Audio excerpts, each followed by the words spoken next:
ಗಂಡಸರು ಕುಡಿತಾರೆ ಅಂತ ನಾವು ಕೆಂಡ ಕಾಡ್ತೀವಲ್ವಾ, ಆದರೆ ಅವ್ರು ಕುಡಿಯೋಕ್ಕೆ ಕಾರಣ ಯಾರು? ನಾವೇ ಅಲ್ವಾ.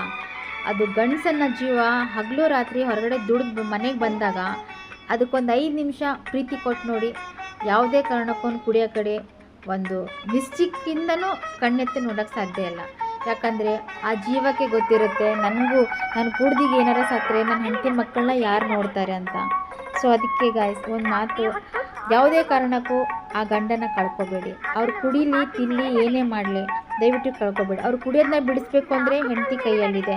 ಅವ್ರನ್ನ ಒಂದು 5 ನಿಮಿಷ ಪ್ರೀತಿಯಿಂದ ನೋಡ್ಕೊಳ್ಳಿ. ಆ ಕಷ್ಟನೆಲ್ಲ ಮರೆತು ಅವರು ಅದನ್ನು ಜೀವನ ಹಾಳು ಮಾಡ್ಕೊಳ್ಳೋಕೆ ಇಷ್ಟಪಡಲ್ಲ. ಏನು ಗೊತ್ತಾ, ಗಂಡ ಇಲ್ದ ಮನೆ ಸ್ಮಶಾನ ಇದ್ದಂಗೆ, ಗಂಡ ಇದ್ದ ಮನೆ ದೇವಸ್ಥಾನದಲ್ಲಿ ದೇವ್ರು ಇದ್ದಂಗೆ. ಸೊ ಆ ದೇವರನ್ನ ಯಾವುದೇ ಕಾರಣಕ್ಕೂ ಕಳ್ಕೊಬೇಡಿ.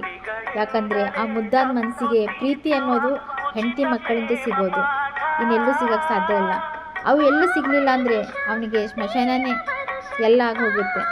ಸೊ ನಮ್ಮ ಗಂಡನ ಕಳ್ಕೊಂಡ್ರೆ ನಮ್ಗೆ ಯಾವುದೇ ರೀತಿಯಿಂದ ಬೆಲೆ ಸಿಗಲ್ಲ. ದಯವಿಟ್ಟು ಕಳ್ಕೊಳ್ಳೋಕೆ ಇಷ್ಟಪಡಬೇಡಿ.